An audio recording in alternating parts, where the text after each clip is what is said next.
SEO Happy Hour with We Do Web Content, hosted by Alex Valencia. Good afternoon, ladies and gentlemen, and happy Friday. Welcome to another episode of SEO Happy Hour with WDWC Plus. I'm happy to have my partners and SEO ninjas on the call and webinar with me. We are super stoked about today's call. It's going to be an amazing case study. I have Jason Hennessy with me and Jordan Casteller. They're going to be going through one of our client case studies and the amazing, ridiculous results that we got in less than a year. But we're going to go step by step from the beginning, from the client inception all the way through the end onto where they are today and how we got there. So make sure you have a notebook, you're listening, you're not paying attention to anything else, and you're ready to take some notes, because this is going to be some badass information, and I want you to be able to take it along with you. Take those notes, and if you haven't done so already, you're going to end this call by calling us to schedule an SEO audit, because I'm pretty sure most of you are going to need it. So with that said, just some quick maintenance. I want to make sure that everyone that is on the call can can hear, and that you can see our screens. You can see Jason, Jordan, and myself. They're going to be taking over, so if someone wants to just wave or just let me know that you can hear, that'd be awesome. And we can go ahead and get started. We still have some people jumping on right now, but again, hopefully, since the theme is SEO Happy Hour, everybody has a cocktail.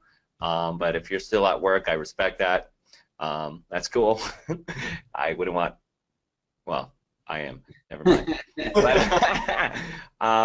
So if you're on, let me know that you can hear me, and we'll go ahead and get started here in a couple minutes.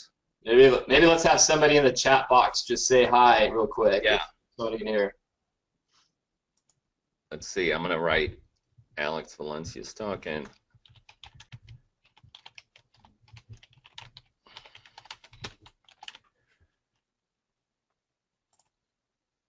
There you go.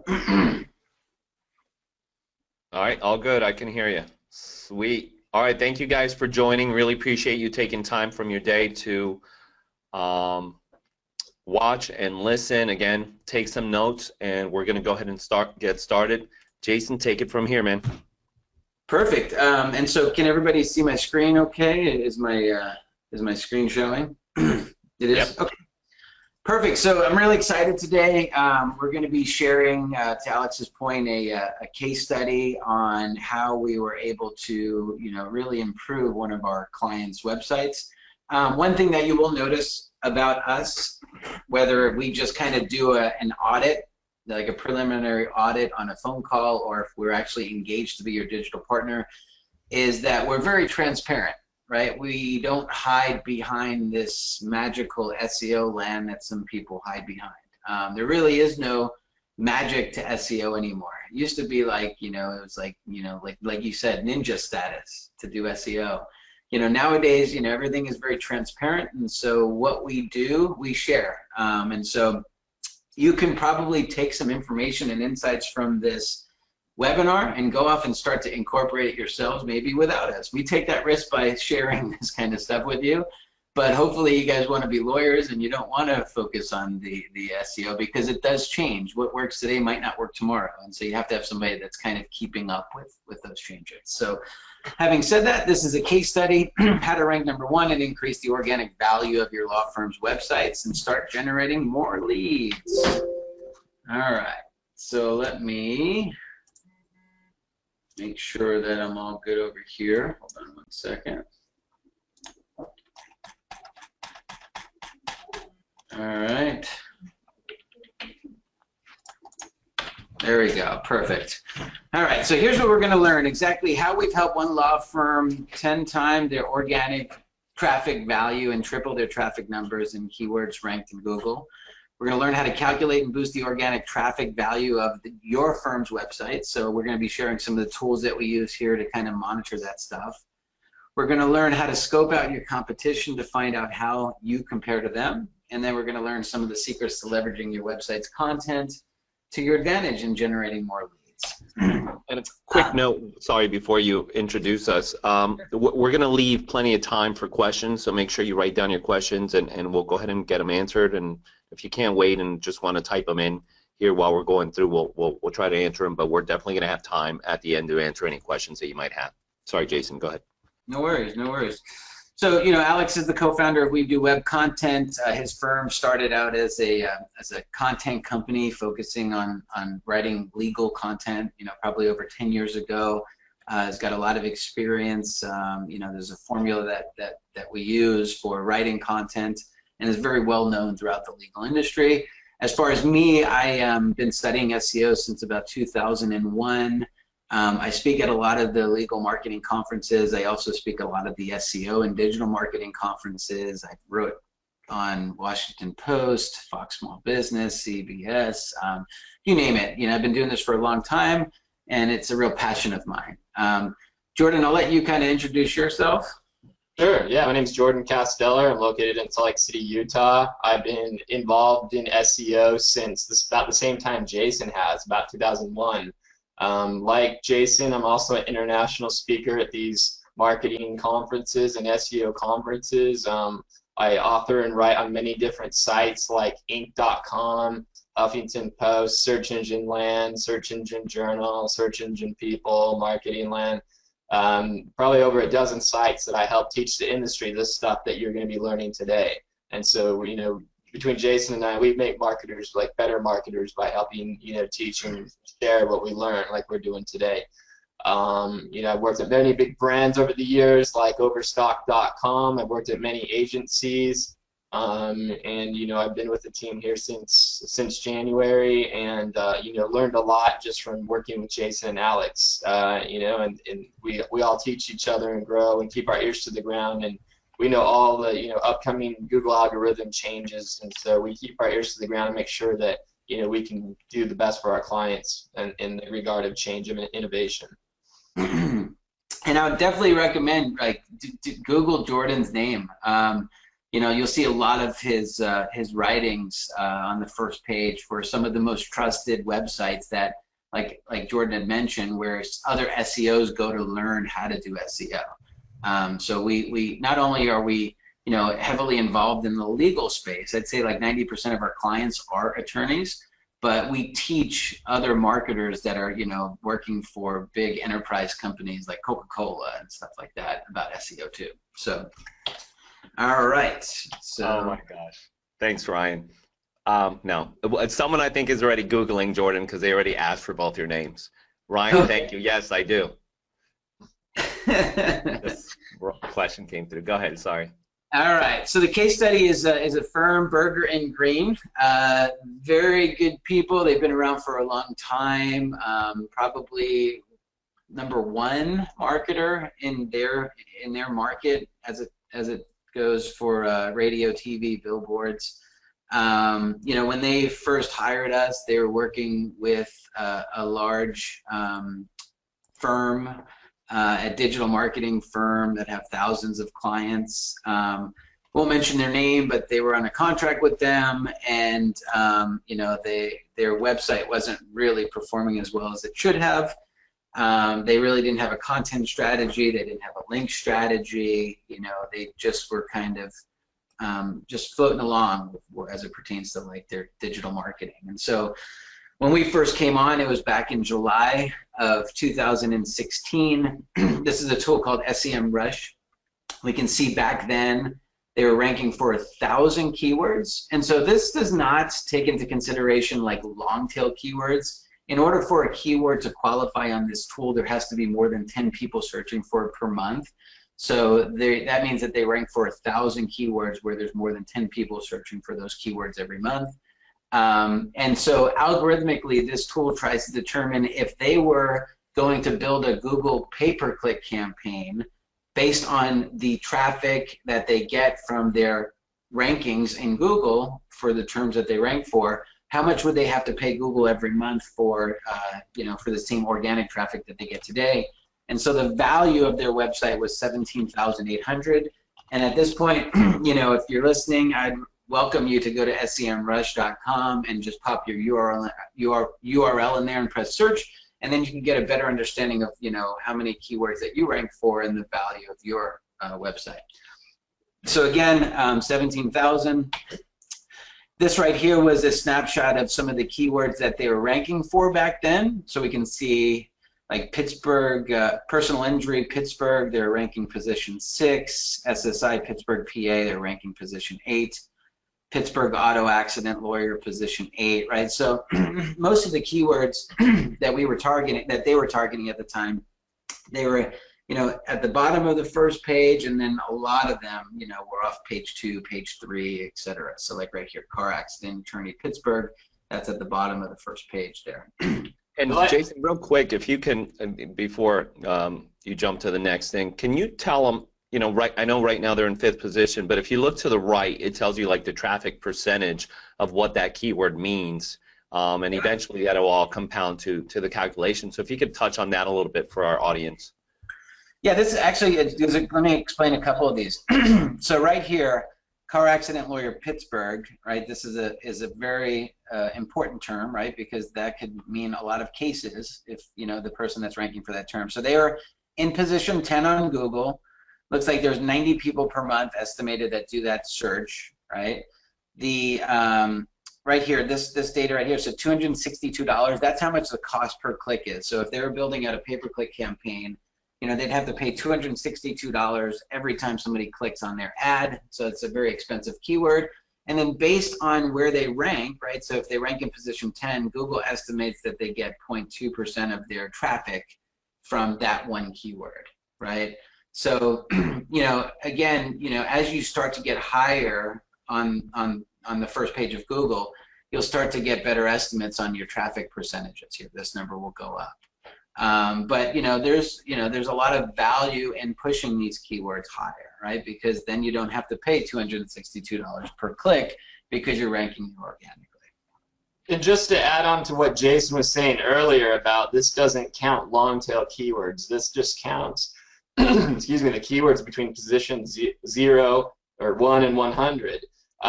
So if someone were to type in not just lawyer in Pittsburgh, PA. If someone typed in find a lawyer in Pittsburgh, PA, that might not have enough search volume for SEMrush to show that you're ranking for that keyword. But at the same time, since you rank for lawyer in Pittsburgh, PA, you're going to rank for all these derivatives of that keyword too. Find a lawyer in Pittsburgh, PA. Pittsburgh, PA, lawyer near me. That might not show in SEMrush. So for each keyword that you rank well for, there might be a couple of like sub keywords that you have that you're also ranking for as well. So it doesn't show you the total volume of all your keywords, but it gives you a good idea. But Google historically gets anywhere from 30 to 50% each day of their searches are new searches that Google has not seen before. So we do our keyword research and we try to find the keywords that we can optimize the most for, but we can't optimize for them all because we can't anticipate what people are going to type in. Even Google doesn't know what they're going to see 30 to 50% of the time each day on a new daily basis. So if you got those core keywords that you're ranking for, like lawyer in Pittsburgh, PA, you'll be sure to rank for all those derivatives that you're not knowing what people are typing in, the things you can't optimize for. That's a good point. And we will also share just a case study a little bit later. So they don't even have to type in Pittsburgh either, right? So Google is now smart enough and sophisticated enough that if somebody just does a search for car accident lawyer without putting in the geo modifier, Google will recognize the IP address that they're doing that search from and then match it up with the website that's optimized for that specific geo area, right? In this case, it'd be Pittsburgh. And so we also have another strategy where we also go after a lot of the other local cities and counties as well, to try to generate traffic for when people just do a search for car accident lawyer and they're in a completely different city outside of Pittsburgh. So we have pages that are optimized for that. And so I did a test on that out here in California to show you how that works. And so I'll get into that in a couple of slides as well. Real quick before we jump to the next slide, because Jordan touched on something important that I'm sure everyone should take note of. And we also had a question come through. Oh, I don't know if you guys want to hold on to the end, but it was the near me. If you want to touch on near me and optimizing for near me, which is an awesome strategy that you guys out there might want to write down. Jordan, if you want to touch on that. Yeah, sure. If you go to Google Trends, you type in near me as 2 words or nearby as 1 word, you're going to see a spike of a search go like this. Basically hockey stick growth for search like that, because that has become, especially with mobile devices, that has become like a new standard to try to find locations, be it brick or mortar, or if you're trying to find a plumber or what have you, you're trying to find a service near you, people are using the near me and nearby as keyword modifiers to find that. So in the olden days, let's say I wanted to find a plumber here in Salt Lake City, I would have to type in Salt Lake City, Utah plumber. As Jason mentioned, you can just type in plumber and see Salt Lake City plumbers. But a lot of people are using near me because Salt Lake City is a big area, right? They might be in a particular neighborhood like East Mill Creek in Salt Lake City, and they want to find a plumber near them. So near me adds an aid to them to look at their IP address and look in the 5 to 10 mile radius around them and find the closest plumber to them in their location. And so really we've started testing this, and we started optimizing a lot of our pages, and we'll talk about how we optimize pages here in an upcoming case example, but we've started to include near me in our actual optimization process of titles and headlines and descriptions, so we can optimize better for that when people are searching with the near me keyword. It's a very smart local SEO strategy. It's a great question you brought up, and I recommend that everybody be trying to optimize integrating those keywords into your page optimization when appropriate. Awesome. Yeah. Thank you. Super important. All right. So, basically, we come in and it looks like there's a bunch of smart stuff that takes place. And there is, just you have to make sure that you're working with somebody that knows what they're doing, right? Because there are a lot of people out there that are these self-proclaimed SEO experts, and sometimes when you speak to them, you might be a little naive and it sounds like they understand what they're talking about, but in this case study, we're just going to show you what we do, So, an SEO is a form of an art too, so people do things differently, and there's a lot of other good SEOs out there, but we just want to share like what we've done and how we were able to generate the results that we generated using these exact strategies. So, we're going to fast forward now. So again, earlier we know that the value of the website was $17,800 per month, and they were ranking for 1,000 keywords. That was back in July of 2016.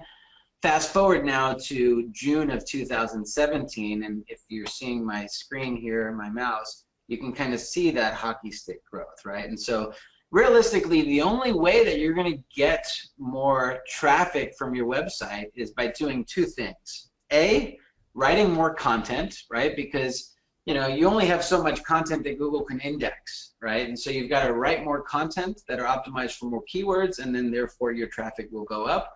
Or boost the popularity of your website through a process called link building, so that you can actually move your keywords and your traffic and the pages that you rank for higher onto the first page of Google, so that people will see it and click it, right? So that's really the only two ways that you can drive more traffic to your website.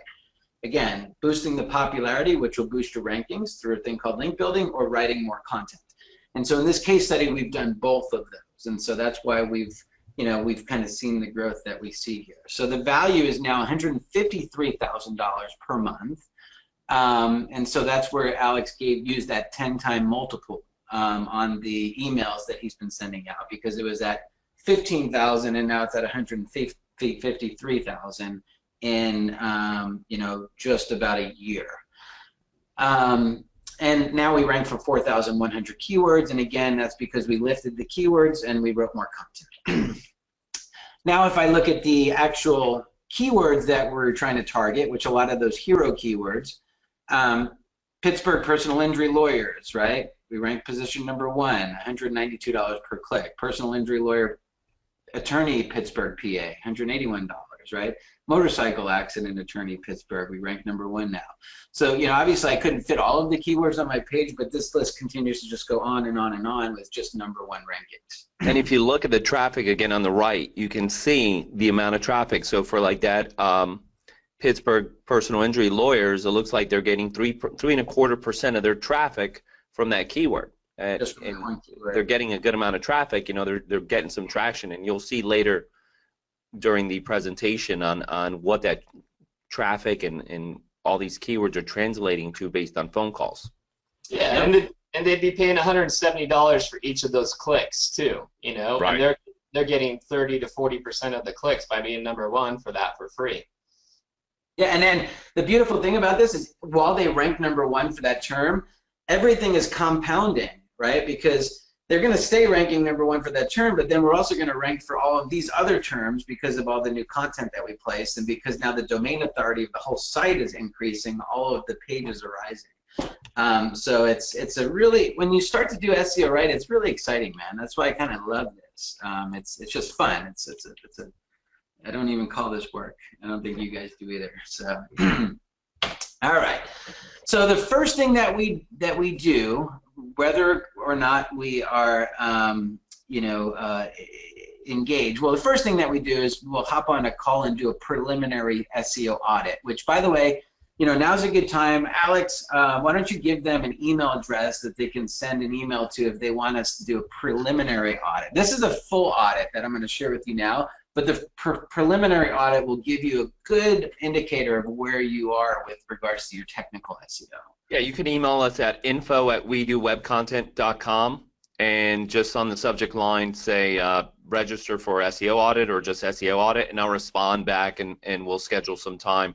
We only do a few of those a week because it takes Jason and Jordan quite a bit of time to put that together. Again, going back, our firm, we like to keep boutique where we have exclusivity and we only take on so many clients. So the amount of SEO audits we do usually translate into us turning that person into a client. But we do these, probably about what would you say, about 8 times a week. So we could schedule those for you so we could fit you in. But again, info@wedowebcontent.com, or email me directly at alex@wedowebcontent.com, and we'll get you scheduled. It'll be crazy the amount of information you see. I mean, some people make changes while we're on the call, right?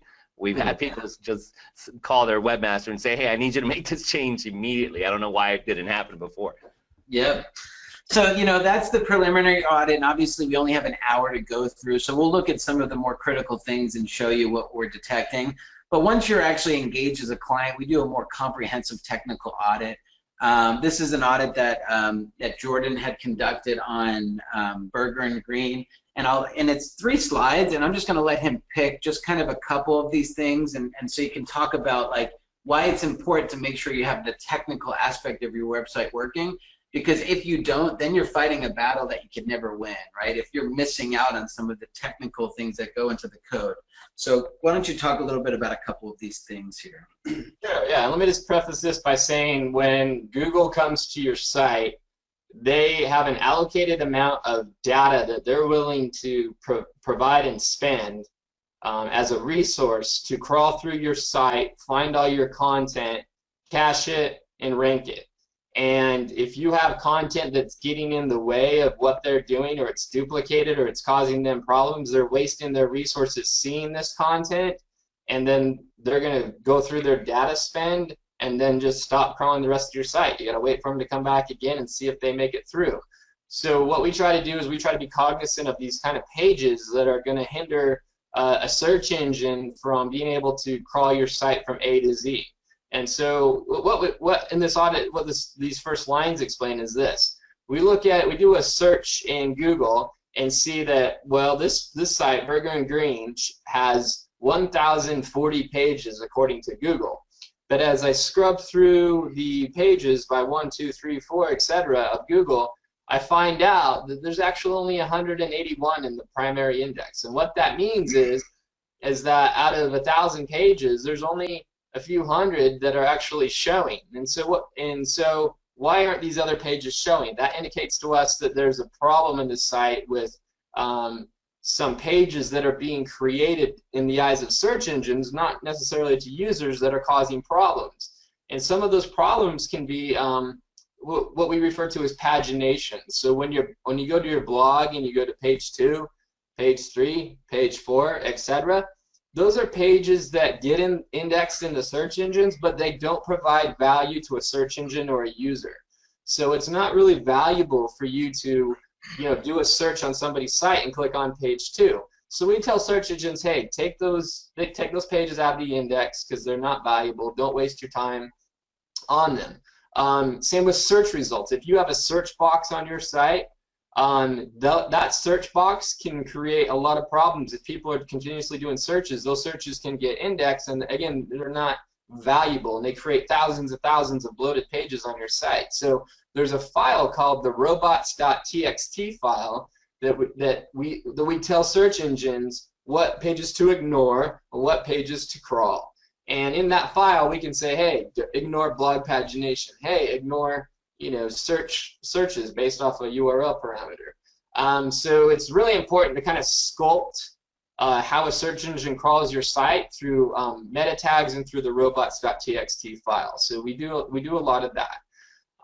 We also look for content within the site that might be duplicated, whether that means content that somebody has written and copied and pasted to another page, or whether that means just a way a search engine might see duplicate content in your site. So just an example of this would be like a very simple thing is if your URLs end in a trailing slash, and then you can also go to your URLs without a trailing slash at the end. That, to a search engine, that's a duplicate page. To us, we see the same content, it doesn't make any difference, but to a search engine, they don't understand that. So we look for technical little mistakes, like trailing slashes in URLs, that can trigger index bloat and give search engines a hard time. You can go to the next slide, Jason. Yeah. So we look at anything from the technical code on your site to what we call schema markup, to looking at all of the images on your site to make sure those are optimized. I don't know if you know this or not, but a third of image search comes from Google image search. And so, it's really important to have your images optimized, because not only do they help those pages rank individually, but also you can also gain more traffic from Google image search. It might be the highest value traffic, because they might not be converting if they're just looking for your image, but you're still getting, you can still get links and valuable, traffic from Google image search. So we look at that. We look at, again, your tagging to make sure everything's in place. One of the most important things that we look at, and Jason's going to explain this in a bit, is your title tag, to make sure it's optimized for the right area and the right keywords, and making sure that other pages on your site don't cannibalize that. And what I mean by that is the fact that you could have a page that's ranking for Pittsburgh personal injury lawyer and have another page that's ranking for Pittsburgh personal injury lawyer, and Google gets confused on which two of those pages it should index, which two of those pages are the right page for the user. And people can be linking to both, and you're diluting your value on having two different pages on the same topic. So what we try to do is be cognizant of what pages are optimized for, and condense and combine where necessary, prune pages that aren't valuable, to make sure that your page is sculpted and search engines understand which topic each page is about. Yep. Next slide. So there's a lot of things we do on the local level. So what I've been talking about mainly right now is technical stuff. And it's all based on just building a foundation for your site, make sure it's technically sound for search engines. But we also get into local tagging to tell search engines where your name, address, and phone number is specifically. And Jason will show you some examples of this later. But we use tags to tell search engines not only, hey, is this the address that you should be locating for this business, but this is the latitude and longitude of the address, so you don't have it, so there's no confusion on where this business is located. And that's one of the most important things that a search engine looks for is where the business is located, in order to rank in those local maps. And Jason will show you, probably some examples of that too. But one thing I want to iterate here is we do a mobile-friendly check. We check your site speed. We check if your page is mobile-friendly. And so what we want to do is make sure that your site is the mobile version of your site is the best version of your site, because Google this year is moving to what they call a mobile-first index, meaning that they look at the mobile version of your site and judge your rankings of your entire website based on how it appears on mobile, which has been backwards from how they've completely done it before. They've looked at your desktop site. They judged everything on your desktop site. They judged your mobile rankings based on your desktop site. That's no more. now that mobile search has grown and surpassed desktop search this last year, Google's saying, hey, mobile is more important. Your mobile site is the most important thing. So we put very much stock into looking at your mobile preference there and making sure that you're doing solid. Yeah, as you can tell, there's a whole lot of technical elements that kind of go into this. This is just 3 screenshots. There's probably like a 32-page document once we're all said and done with it, where we kind of look over everything and nothing gets missed. And then we also look at things like, I can see here the most anchor text is Harrisburg lawyer. So we're studying some of the off-page elements too. So this is the blue underlying link coming from other websites. So those are signals that are being sent from Google saying, hey, this website is more optimized for Harrisburg and not Pittsburgh. So we had to kind of go in and kind of work on that so that Google understands this site is more relevant to Pittsburgh and not Harrisburg. So, and then there's also, like, you might have like an old SEO company that was doing some spammy techniques for years and years and years. So we've got to kind of go in there and detect on what are some of the negative of that, the negative consequences of the years and years of bad SEO. Because you could end up in a penalty, if you start to do bad things on Google. There is such thing as a penalty box. And so you get penalized, and there's a manual penalty and there's an algorithmic penalty. And so, if you've got too many spammy links that are all using the same anchor text, and, again, people are practicing that stuff still today, and it's scary. And so, we have to go in and kind of audit that and put together what is referred to as disavow file, submit that to Google Search Console. And so it's a whole process. And, again, we would not know this stuff if we haven't been doing it for 15 years. I mean, we kind of know all the iterations of all the updates and stuff. But, again, we have to go through the website just to confirm that we're okay with each of those different elements. Yeah, and just a quick point to add on that, so a common mistake I see when people are trying to do the disavow file for a bad backlink profile is they get a little bit carried away with it, and they disavow a lot of sites that actually do have value to them. So you might think you have your bases covered there by being gone down that road with Google Penguin before, which is the penalty for link building that you told Google, hey, let's get rid of all these bad links. You may have been down that road, but you may not know that you're also at the same time missing out because you've done it too much. You've left good links in there. So that's a common thing we see. We like to reevaluate things you already feel you've evaluated too. Here's a good action item list that explains that. What we do is at the end of the audit, we go through all of the things that we talked about in the audit and sort them by who's going to do them, whether that would be us as an agency, you as a client, or a particular developer internally. The level of priority, low, medium, or high, and the effort level it's going to take to do that item, low, medium, and high. So what we do is we tackle the high priority items first that take the lowest level of effort. So we're grabbing that low-hanging fruit first, and then we that's how we kind of prioritize and work through all the tasks that we need to do from the audit. I'm so glad you touched on that, the assignee, because a developer that knows SEO, kind of like who we have internally, is so important, because we found so many sites that we've just gotten in where, an SEO team may be good, but they might just be doing on page and not really worrying about the technical aspects or the development side of the SEO, and we'll get a site that's completely broken because of it. So, SEO goes beyond the link building and the on-page optimization. There's a huge opportunity here with the technical aspect that we're finding with a lot of our clients that no one's ever really looking at. So I'm glad you touched on who this work is assigned to, because you want to make sure that your web developer is someone who knows exactly what to look for on an SEO side of things.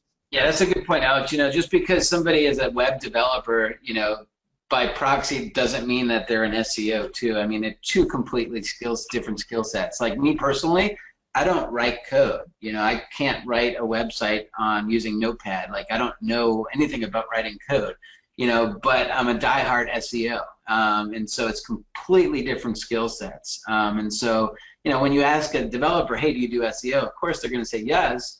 Because SEO in their mind is just making sure that, that the page is loading correctly and that they're using a title tag and but it gets so much deeper than that, like coming up with creative link building strategies and, you know, all kinds of other elements that we're going to talk about here as well.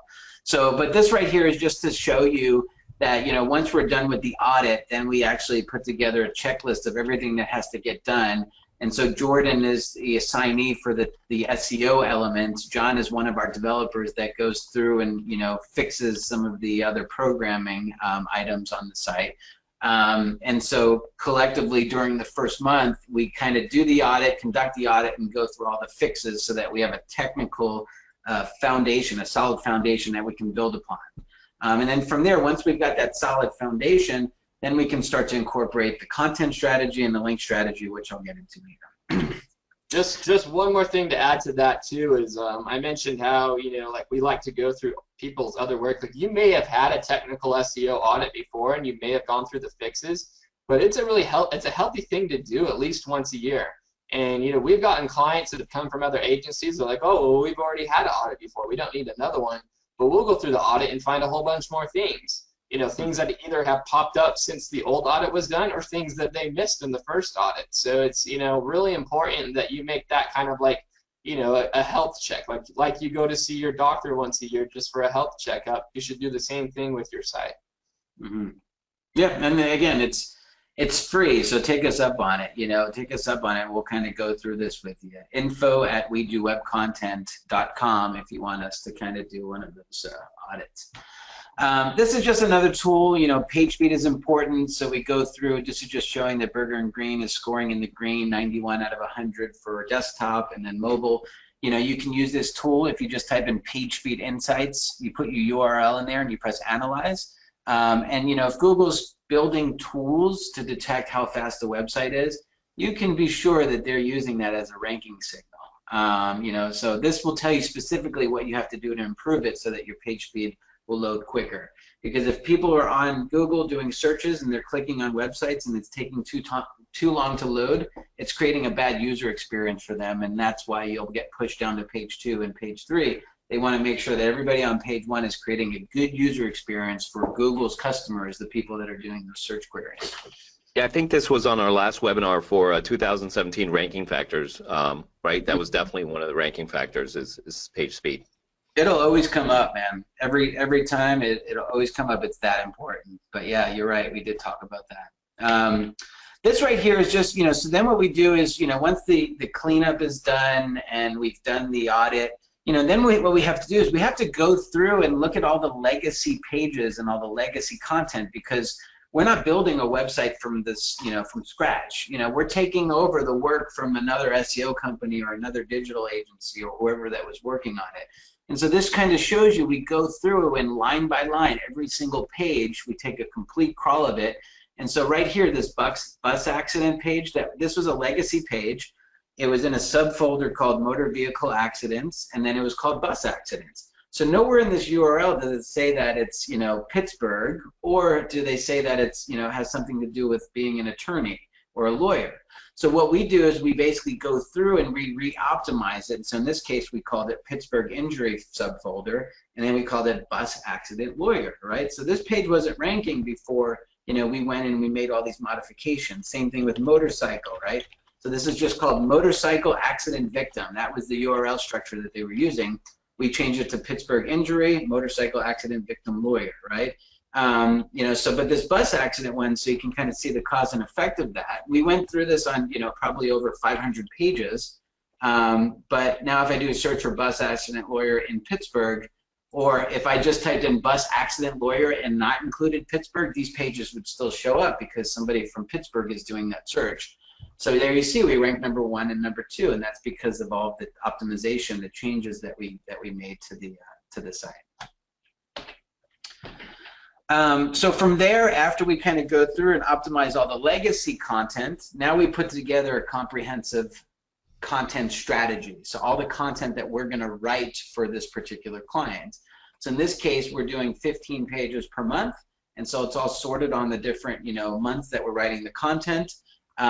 You know, and so some of the strategy that we've detected was, you know, there's certain landmarks that people go to in Pittsburgh. You know, I don't know if there's a bigger diehard fan than a Pittsburgh Steelers fan, right? So what we've done is we want to leverage that. We recognize that people go to these fields like PNC Park, where the baseball team plays, and Heinz Field, where the football team plays. So this is just one example of like a content strategy that we developed. So we built out a page, optimized it for if somebody got injured at one of those fields. And so sure enough, can I sue Heinz Field if I was injured there? Right, there we are, we ranked #1. That was strategic, that was by design.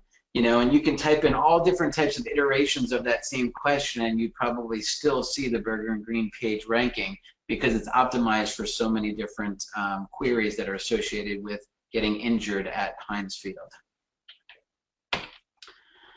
This is just our process. So Danny's one of our editors. He goes through. We've got a team of writers that write the content. They follow a very strategic methodology of how to write content for search engines. I'll share that here in just a second. So we send over, 9 pages. We send over new batches to our clients, sometimes weekly, sometimes monthly, just depends on how many pages we're writing for them. And so we send them over in a batch. The client reviews them. They put their edits in place, and then they send it back to us. And then what we do is we then go through the page and put together all of the metadata that the search engines are going to look at to make sure that it's completely following best practice SEO protocol. So there's the permalink, the page title, the headline, which is called an H1 tag. This is the meta description. Then we write the body copy. We use H2 tags. We make sure that we link out to associations to make sure that there's relevance that's being added and signals to tell that this page is about Allegheny County. And so this page is optimized for car accident lawyer in Allegheny County. Sure enough, if I do a search for car accident lawyer Allegheny County, PA, there we are. We rank #1 in the maps, and then we also rank #2 and #3 in local, in the organic. And again, the theory here is you don't have to type in Allegheny County. If you just type in car accident lawyer and somebody that does that search in Allegheny County, they'll be served up this page. And I just wanted to prove this because, at first it was theoretical. This was just a theory. But I just wanted to prove it. So I live in LA. And so one of our clients is a site called LosAngelesDUIattorney.com. So what I did was, we have a homepage that's optimized for Los Angeles DUI lawyer, right? But we also build out landing pages for all of the cities. So like Malibu DUI lawyer, Brentwood DUI lawyer, Santa Monica DUI lawyer, right? Santa Clarita DUI lawyer, which is out in Valencia. And so what I did was, while I was in Valencia, I just did a search for DUI lawyer. And so the top of the page, you have like this is the pay-per-click right here. But on the bottom of the page here, not the bottom, this is still the first page of my mobile. If I scroll down, there it is, right? I just did a search for DUI lawyer, and the page that Google is serving me because I was in Santa Clarita in Valencia is the Valencia page, right? So DUI attorney and drunk driving defense in Santa Clarita. Nowhere on my query did I say Santa Clarita. So, that now is practical. It's not theoretical. It's real. And so, if you want to be optimized for all of your local cities, you got to write content for that and be optimized for that. The other thing that you'll see here is that we developed an AMP strategy. That stands for Accelerated Mobile Pages. And so the page loads a lot faster. We're the only site on the first page that has that strategy. It's innovative. A lot of people haven't adapted to that. So, we won't get too much into AMP, but just know that AMP is important, and you should be researching that, and you should have an AMP version of your website. When people see that little AMP icon, it draws more eyes and attention to that research result. So even though there's 2 other organic search results above the 3rd one there, chances are people are going to go to the AMP result if they're on their mobile phone, and that's going to get more clicks or taps rather when you're on your mobile phone. And the more clicks and taps you get into your site, and the more they stay on their site, the more engagement you get on your page, the better you're going to rank, because Google sees those engagement signals, sees that people are choosing your result and staying there and finding their answer. That's going to help you rank better as well. Another thing that you should be paying attention to is the more content that you write, Google is detecting and monitoring it. So if you just did a site, colon in the URL without any www, it'll tell you how many pages that they see that are cached within their index. So in this case, there's 1,130 pages that are indexed. Usually the homepage is always the first page that shows up. If you do that and your homepage is not the first page, I would probably argue that you might have an algorithmic filter or a penalty on your homepage. So just a quick check just from experience, but I would do that, see how many pages that you have. Do the same query for one of your bigger competitors to see where they are compared to you. Because if they've got 5,000 pages and you got 1,000, well, they're adding more value to their website on, on a monthly basis, and that's another ranking signal, is making sure that you're publishing content on a regular basis. Right here, if you actually click down on this arrow right here, you can actually see the last time Google cached your website. So not necessarily crawled it, but the last time that they actually cached your website. And so this was on May 31st, 2017. But sometimes this might be like 2 weeks ago, and if Google's not coming to your website because you're not adding fresh content, again, that's a very important ranking signal. So that's why blogs became very prevalent, and in the past 5-10 years, because it allows you to kind of publish content on a regular basis. But you got to be publishing fresh content. You just can't check that box and say I have a website. You're not going to get treated. You're not treating your website seriously, and Google recognizes that. Moving into, from there, after we start to write content and publish content, then first thing that we want to look at is your NAP profile and your citations on the web. When I say NAP, it's referred to as your name, address, and phone number. So on your Google listing here, your NAP this is Burger and Green is the name, the address is 800 Waterfront Drive, and then the phone number is this phone number, right? And so you want to make sure that the citations all across the web have that same consistency with your NAP profile. And so, first place to make sure that it matches is your website itself. And so you want to make sure that it follows that same format, name, address, phone number. One thing that you'll notice here is that the phone number isn't the same phone number, right? But that's okay, because what we're doing is we're using call tracking.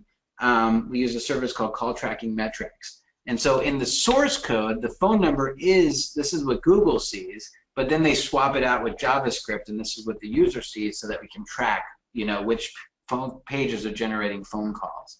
So, but again, to Google, this is the number, and then we put schema markup here so that Google understands that, hey, this is an attorney, this is the name of the firm, this is their website, this is where they're located, right? So this is all schema.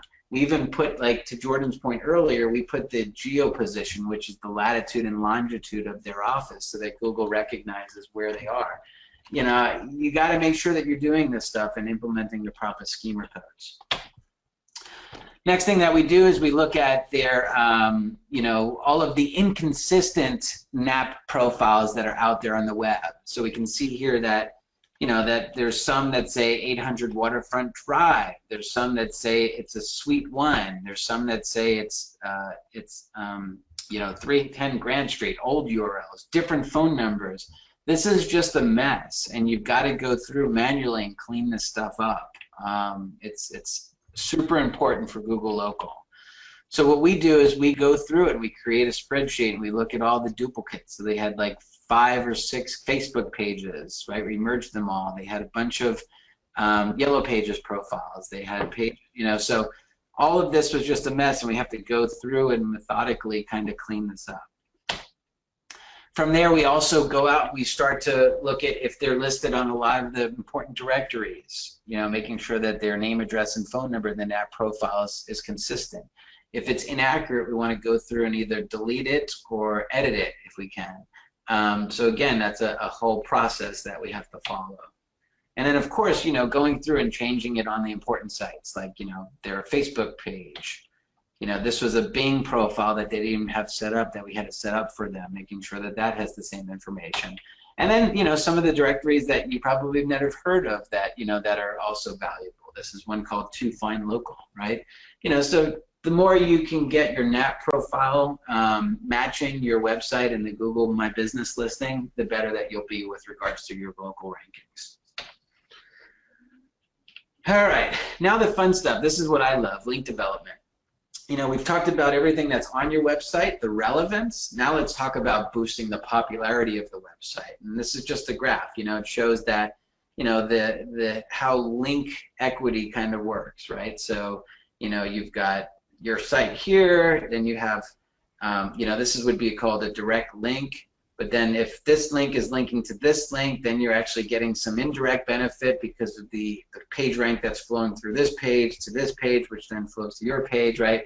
So, but the bottom line is you want to boost your domain equity, right? And you do that by, a strategic link building strategy. And so I'll share with you some of our strategies. We've got a lot more, but I'm just going to share a couple of them that we've conducted here for Burger and Green that have helped boost the popularity and therefore the rankings. So the first thing is what we do is we start to reverse engineer the sites that are ranking above us. This was a competitor of theirs based on them ranking higher than us. So what we do is we start to study their backlink profile and we see what links do they have that we don't have. So right away I can see that they've got some foundational links, right? And I call these foundational links because we can go out and easily get these type of links. Right, a YouTube profile, that's their strongest link, okay? We can go out and we can set up a YouTube page and make sure that we link back. They have a Wikipedia page. Not everybody can get a Wikipedia page, but you have to have some notoriety in your market, but if that's the case, then you can have a Wikipedia page. So, we want to kind of go off and build that. Their fourth strongest link is from the Better Business Bureau. Again, that's an easy link to have. Pay the $400 for the year and become a member of the Better Business Bureau.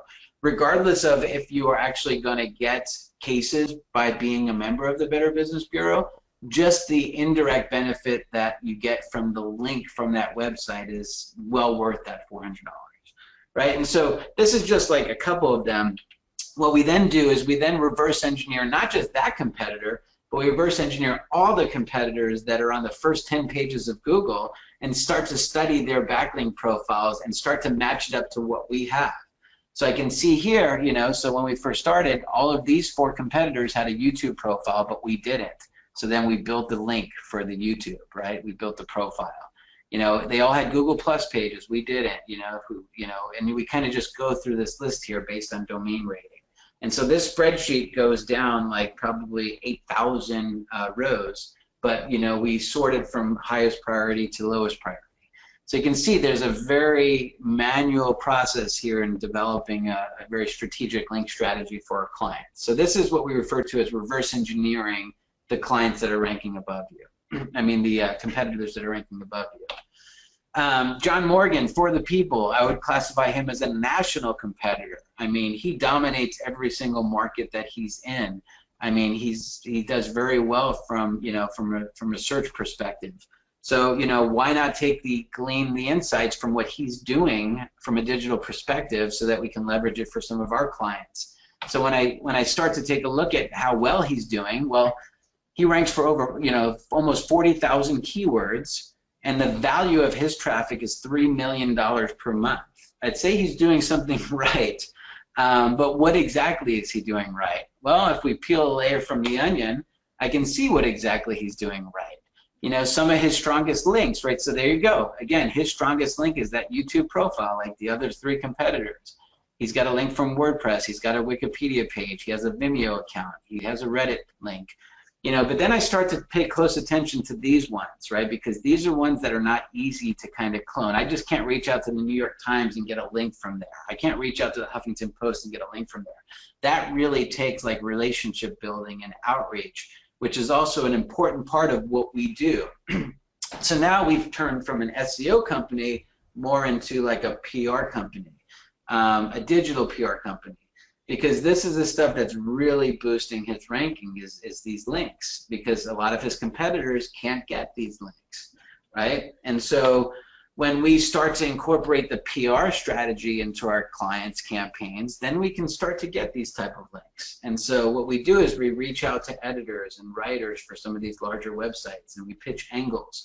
And so we slowly can get links from those type of sites like Forbes and Today.com and Inc. magazine. And so just to kind of show you some of the links that we were able to get, here's that link from Forbes. Again, this is their 4th strongest link that they have. But there it is, it's Forbes, and there it is, it's a link to Burger and Green, right? Because we got a quote from her to relate to this story. This is from Today.com, the Today Show. Again, we got a quote from the attorney, Burger and Green. This is Inc. magazine, Inc.com. Again, down here, there's a link to their firm. Anything to add here, guys? I'm kind of talking a lot. No, I just want to emphasize that you know, a lot of these tools out there on the web will tell you, or a lot of SEOs will tell you, the quantity of links that you have. You have 3,000 links or 2,000 links. Your competitor has 5,000 links. The quantity really doesn't matter as much as the quality. And when we're looking at these sites like Inc. and Forbes and Huffington Post, a link from one of these sites like Forbes counts for almost hundreds of sites that you could easily go out and build and obtain on your own. Because we talked about the domain authority or the domain rating when we were sorting through links and looking at them and looking at the most valuable ones first. You really can't put a number on how valuable these links are. And when we're looking at Morgan & Morgan's profile from forthepeople.com, you know, he gets those links, but when you look at his competitors aren't getting those links. It takes those relationships from a PR company like ourselves to be able to, you know, solidify those for you. And if your competition isn't able to do that, which most cases are, they're not going to be able to do that. That puts you 10 steps ahead of the game. I would argue that most of you probably work with an SEO company today and have no clue what kind of links they're building because they don't report it to you. A lot of times, like, companies don't even do link building, you know, and I just question, like, what is SEO if they're not doing this? Because, like, you know, you can't rank higher on Google if you don't have a link building strategy. And so, like, you know, if you're sitting there at your desk right now following this presentation and you're trying to wonder the last time that your SEO companies mentioned link acquisition or link development, you know, and if they've never mentioned that, then, you know, I'd say that you might have an issue. You know, this is too important not to do. I'd say as a very rough rule of thumb, when you look at Google's algorithm, about 1/3 of the value of your rankings comes from what you do on the page yourself, on the code, on the optimization, and about 2/3 of the value, or 2/3 of the rankings come from what you do off your site, such as this, link building, to be more specific. So Yes. if your SEO company is not doing link building, they're not getting you authoritative links, you're going to have a hard time ranking above other competition. It's Some scary. companies are getting away without doing any content as well, which is crazy. I mean, I don't know how you're ranking or coming up for any actual optimization without any content. Not doing content or link building. Right, content or link building. They're just doing SEO. We do SEO. We don't do content. We don't do link building, but we make sure that your title tags are all optimized correctly. Yeah. And then call it SEO. So, you know, another strategy that I want to share with you guys, you know, .edu links are very valuable.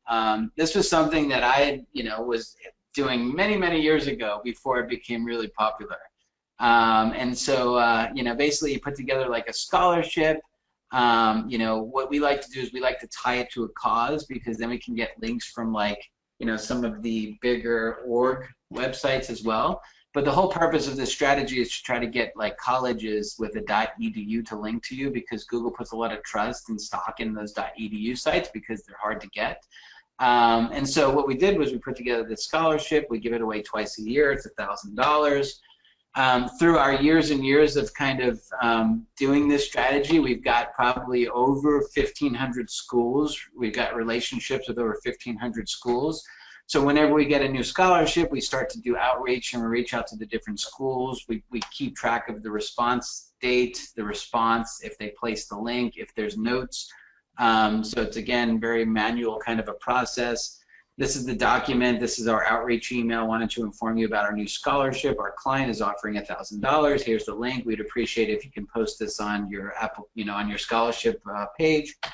And then we just go through and we just start emailing all of the schools that we have in our network.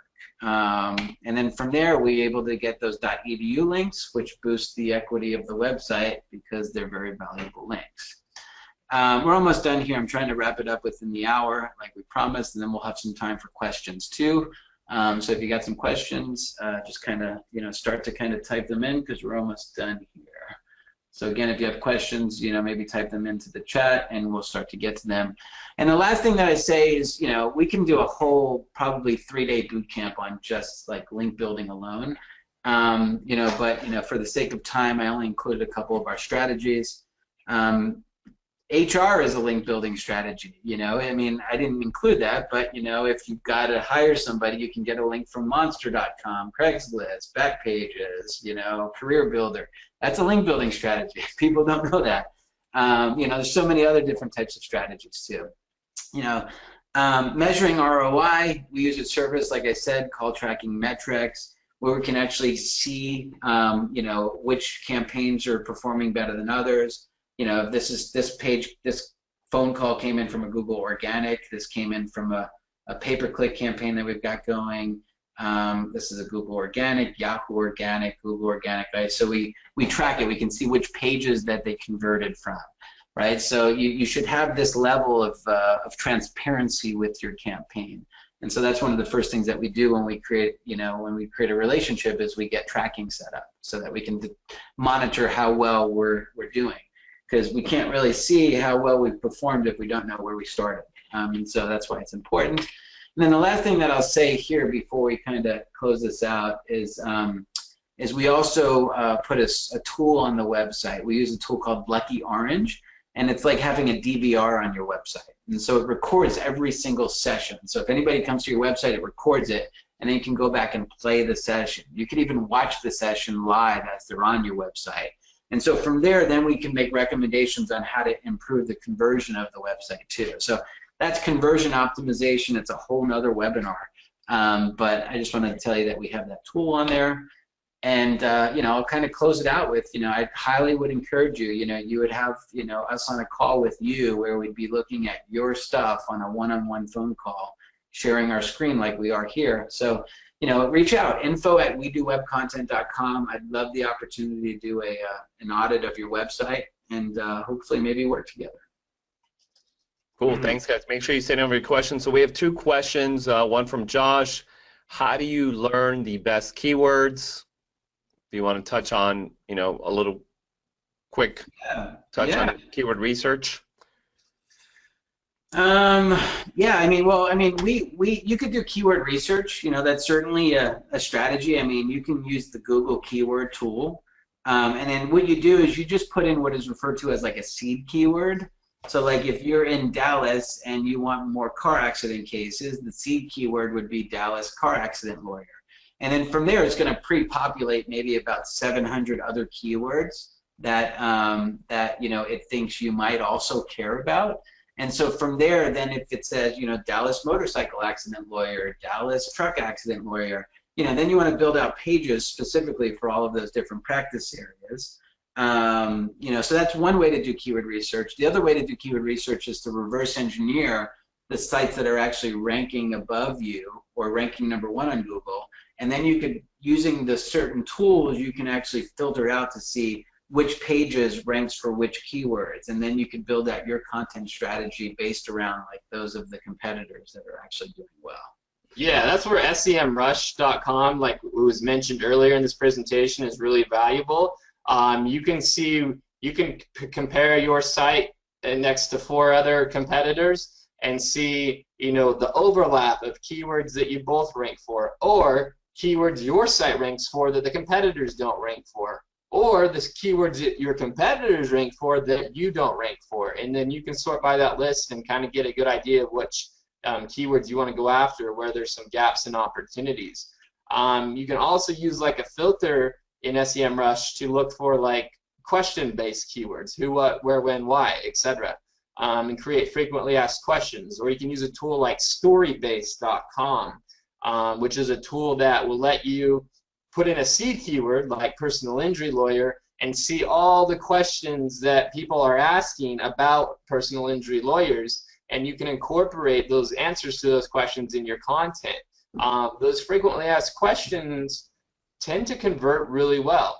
There are people that are coming to your site looking for your answers, your site's providing those answers, and then therefore they want to pick up the phone and call you or fill out your web form and talk to you.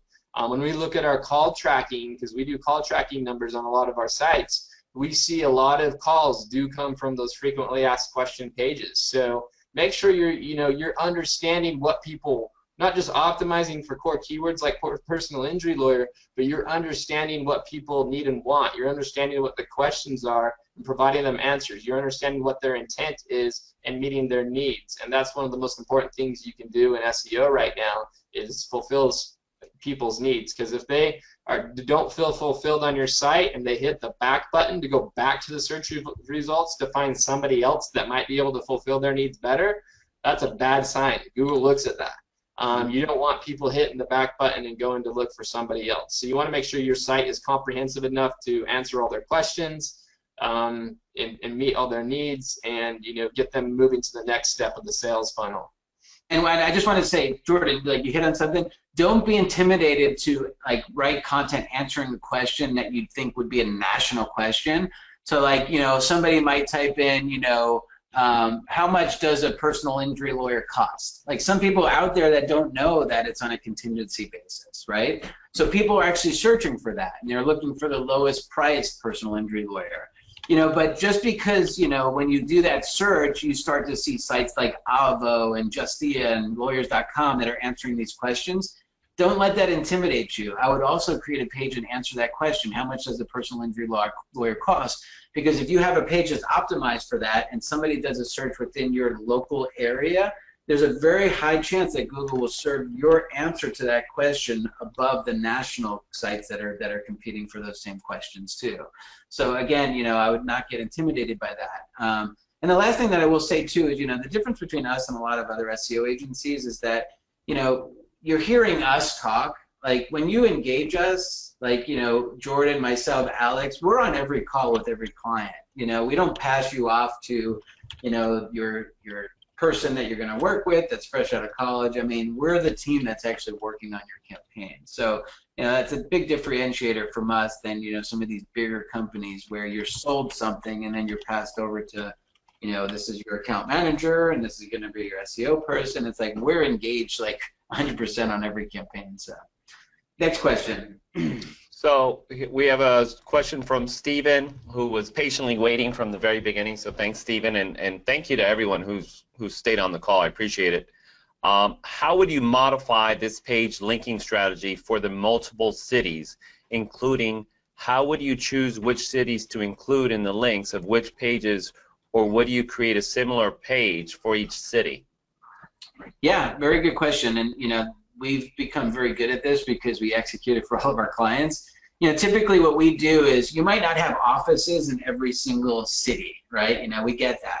However, what I would recommend is you build a page on your website that's called Areas That We Serve, right? And then on that, you list out all of the cities, the surrounding cities that you want to service, right? So like in Los Angeles, it might be Malibu, right? It might be Santa Monica. It might be Brentwood, right? The client that I work with doesn't have offices in all of the cities, but what we do is we create a page that's optimized for Malibu car accident lawyer, Santa Monica car accident lawyer. And so every single page that we write has to be unique, right? You can't just take snippets of text and move it over here to this page and be done with it. It has to be a unique page. And so, from there, then you just basically, you internally link the pages. You can do some backlink building to those specific pages. And then, if people does a search for the, car accident lawyer and they're in Santa Monica, there's a good chance that our Santa Monica page would rank. But if you use the same content, duplicate content over and over again, and you just change Santa Monica to Malibu and Malibu to Brentwood, you're just doing more harm than you are good. So I wouldn't even do that strategy.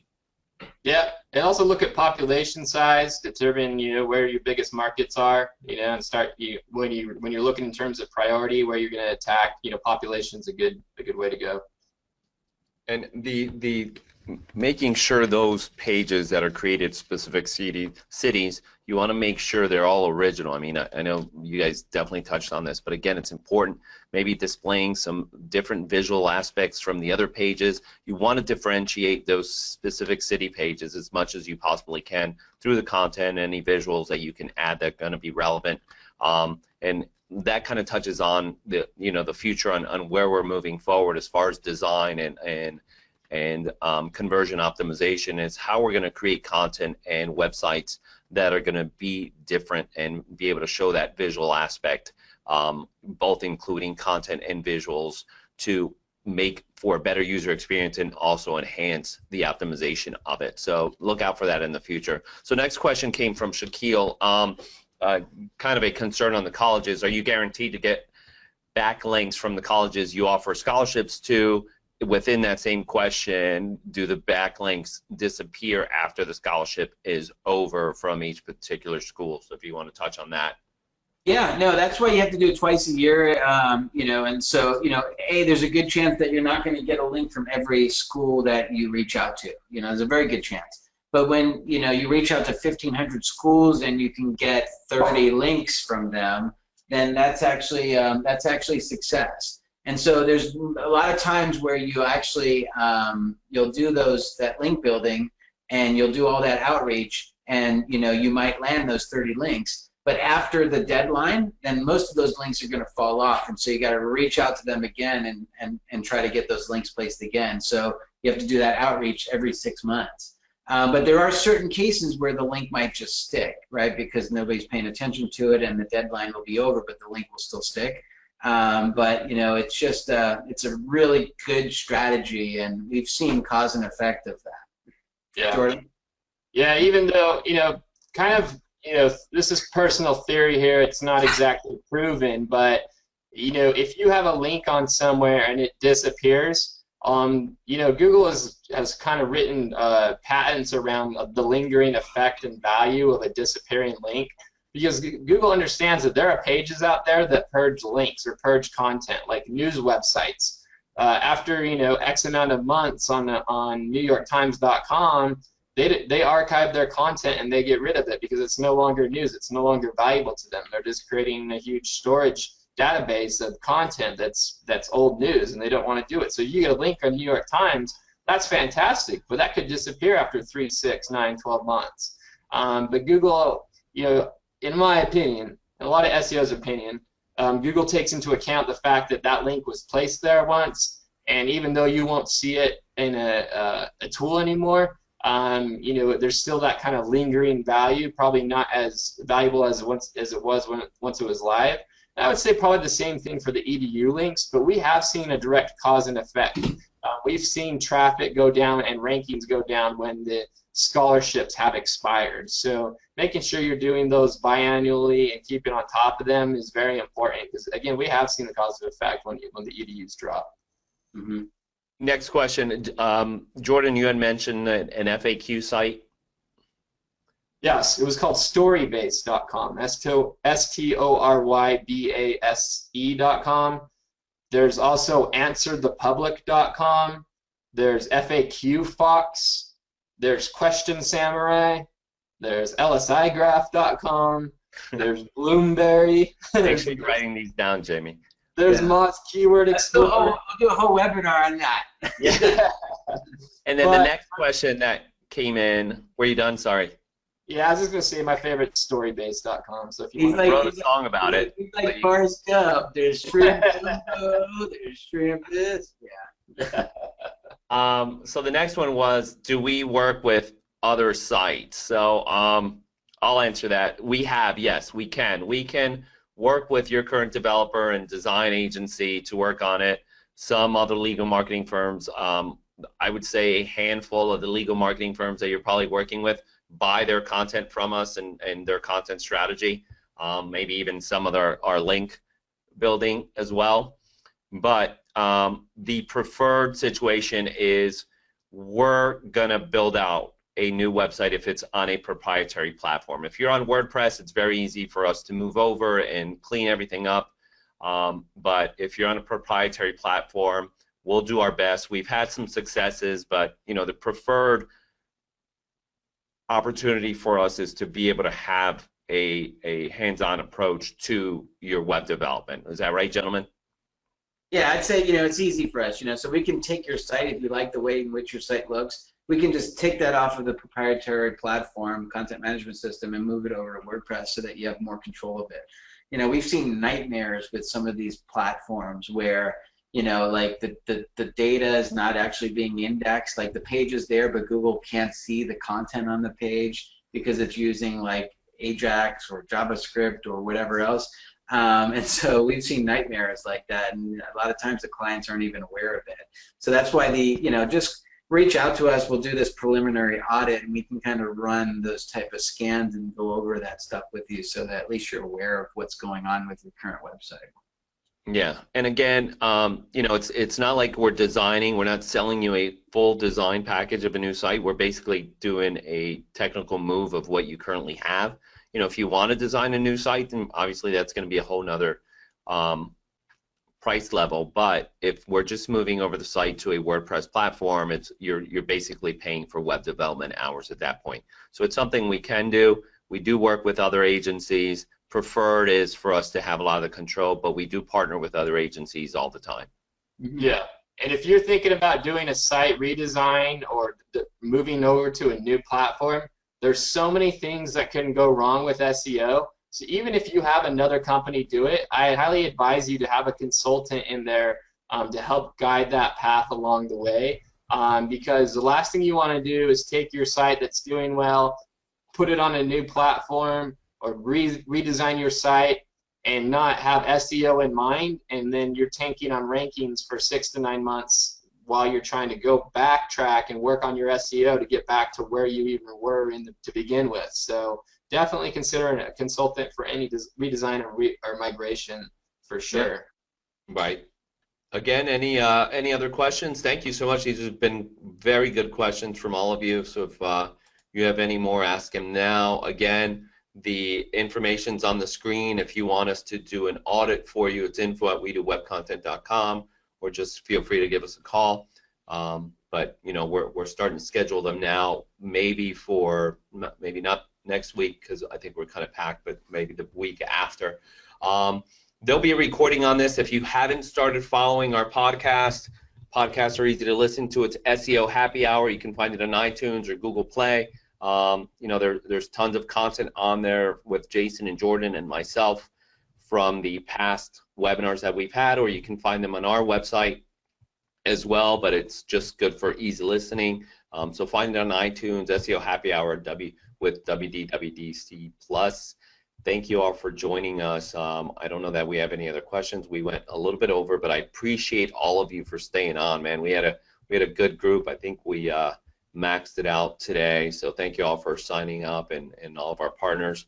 Our sponsor today was Scotch. So happy Friday. Appreciate you. Again, please feel free to reach out. There's no obligation with these audits. We do them all the time, but again, a lot of the people that do the audit do retain us. But there's absolutely, it's all educational. We're not selling you anything. And that's the first thing Jason always says. I'm gonna go through SEO with you from beginning to end, kind of like you're a 3-year-old, and I'm gonna show you everything that's wrong, and you're gonna learn a lot. And that's exactly how these guys do all the SEO, and we've been managing our business. So again, thank you, and happy Friday. Appreciate it. Appreciate it. Yeah, everyone. Thanks, Jason. Thanks, Jordan. Bye, guys. Thank you. Ryan, thanks, buddy. Thanks so much for listening to SEO Happy Hour with We Do Web Content. For more great content and to stay up to date, go to wedowebcontent.com, and we'll catch you next time.